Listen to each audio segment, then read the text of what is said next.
ओम शांति। दुनिया में आपस में जब लोग मिलते हैं तो क्या कहते हैं? आनंद मौज में हैं। जिनसे पूछा है वो भी क्या कहेंगे? हाँ जी, सब आनंद मौज में हैं। ये एक शिष्टाचार है। पहले हम पत्र भी लिखते थे तो क्या लिखते थे? हम भी आनंद मौज में हैं और आशा करते हैं आप भी आनंद मौज में होंगे। कोई आनंद मौज लिखते थे, कोई कुशल मंगल लिखते थे। पहले हम समझते थे कि आनंद मौज माना खुशी में रहना, लेकिन अब हम कौन हैं? अब हम भगवान के बच्चे हैं। भगवान को पहचान कर, उसके बच्चे बनकर हम उससे संपूर्ण प्राप्तियां कर रहे हैं। तो भगवान ने हमें 4 प्रकार की मौज बताई हैं। वो कौन कौन सी 4 प्रकार की मौज हैं जो भगवान ने हमें बताई हैं? उसमें पहली मौज है मिलन की मौज। परमात्मा पिता से हमारा मिलन हो गया। इससे बड़ी और क्या मौज हो सकती है? भगवान हमें मिल गया। जिस भगवान को हम ढूंढ रहे थे, हम भटक रहे थे, आज वो भगवान हमारा है। इससे बड़ी हमारे लिए मौज की क्या बात हो सकती है? तो क्या हम मौज में हैं? और लोग कहते भी हैं ईश्वर मिलन अथवा प्रभु मिलन, ये हमारे जीवन का लक्ष्य है, हमारी सर्वोच्च प्राप्ति यही है। और जिसको ये प्राप्ति हो जाती है वो सबसे बड़ी मौज में होता है। दूसरी मौज हमारी बताई सर्व प्राप्तियों की मौज। जब परमात्मा पिता मिल गया तो सब चीजें हमें मिल गई। जब भगवान ही हमारा हो गया तो जो भगवान का है वो सब किसका हो गया? वो सब कुछ भी हमारा हो गया। सारी प्राप्तियां हमारी हो गई। हमारा मन प्रफुल्लित हो गया, चित्त हमारा संतुष्ट हो गया और कुछ हमें चाहिए ही नहीं। आप कभी भी किसी से भी 10 मिनट भी बात करेंगे तो आपको उसमें कई बार चाहिए चाहिए शब्द मिलेंगे।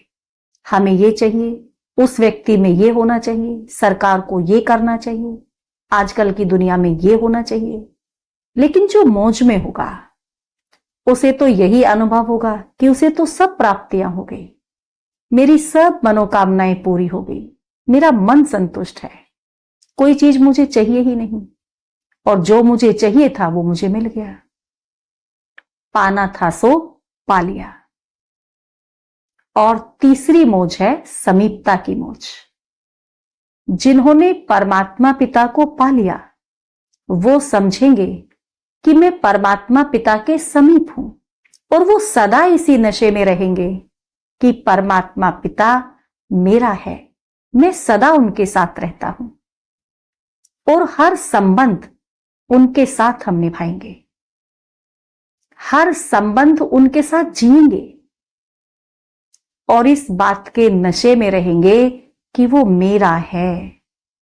समाज में भी आप देखिए, किसी व्यक्ति के यदि समाज के बड़े बड़े लोगों से जान पहचान होती है, बड़े बड़े नेताओं से, बड़े बड़े वीवीआईपी से, बड़े बड़े प्रशासनिक अधिकारियों से, तो वो बहुत खुशी और नशे में रहते हैं कि मेरे इतने सारे बड़े लोगों से पहचान है, मेरा तो कोई भी काम आसानी से हो सकता है।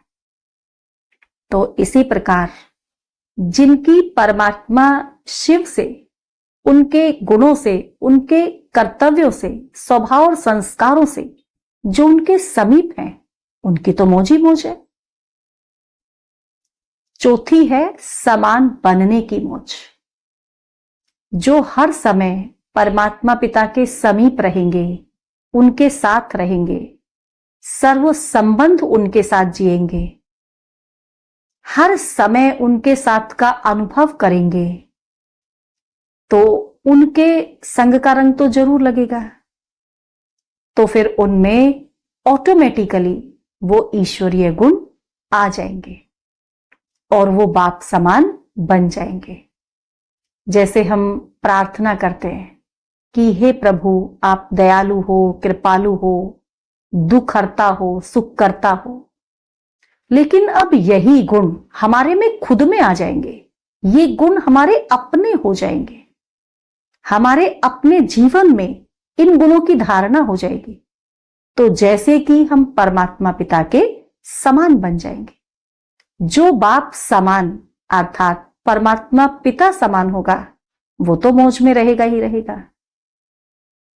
अब अगर आपसे कोई पूछे कि आप आनंद मौज में हो, तो अब आप सोचकर जवाब देना, क्योंकि जवाब देने से पहले अब हमें इन चारों ही बातों में अपने को चेक करना है। जब दुनिया के सब बैंक बंद रहते हैं, एक बैंक तो जरूर खुला रहता है, और वो सदा ही खुला रहता है। वो कौन सा बैंक है? उसकी कभी छुट्टी नहीं होती। वो है ईश्वरीय बैंक। उसमें सदा ही कारोबार चलता रहता है और उसमें हमारे कर्मों का खाता चलता रहता है। उस खाते में जमा करना व निकालना ये चलता ही रहता है। उस बैंक में हमारे चेक जमा होते रहते हैं। एक चेक है शुभ भावना शुभकामना रूपी चेक। तो चेक करें अपने आप को, ये शुभ भावना शुभकामना रूपी चेक है, ये हमारा दिन में कितनी बार जमा होता है और कितनी बार हम इसको निकालते हैं। अगर हमें बैंक में चेक जमा करना है तो क्या करना होगा? हमें हर किसी के प्रति शुभ भावना शुभकामना देते हुए चलना है। और कुछ यदि हम नहीं दे सकते तो ये तो हम सबको दे सकते हैं, इसमें तो कोई खर्चा भी नहीं होता है। तो ये चेक करते रहना है। चेक करना ही माना अपने कर्मों के बैंक में चेक डालना। दूसरे चेक हैं संकल्प शक्ति का चेक, श्रेष्ठता का चेक, बोल का चेक। हमने अपनी संकल्प शक्ति में क्या विशेषता लाई? जितना जितना अपनी संकल्प शक्ति में हम विशेषता लाते जाएंगे, उतना हमारा खाता जमा होता जाएगा। दूसरा, श्रेष्ठता में हमने क्या नवीनता लाई? रोज अपने बैंक में यह चेक करो, माना ये चेक डालो। जब कोई व्यक्ति अपने खाते में जमा करेगा तभी तो जाकर के चेक करेगा ना कि मेरा बैलेंस कितना है। तो उसी तरह हमें रोज चेक डालना है, अर्थात चेक करना है कि आज मैंने श्रेष्ठता में कौन सी नवीनता लाई। जब हम नई दुनिया स्थापन कर रहे हैं और नई दुनिया में हम जाने के लिए तैयारी कर रहे हैं, तो हमारे में भी कोई ना कोई नवीनता होनी चाहिए। पुरानापन अथवा पुराने संस्कार हमें निकालते जाना है और नए अर्थात दैवी संस्कार अपने अंदर धारण करते जाना है।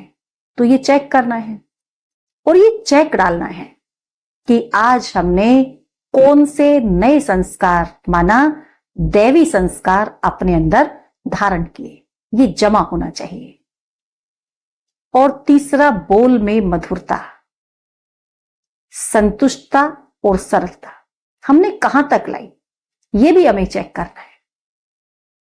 इस तरह हमें इन 4 प्रकार की मौज में रहकर रोज कर्मों के बैंक में सेवा के चेक डालते हुए, अपने जमा के खाते को चेक करते हुए आनंद और मौज में रहना है।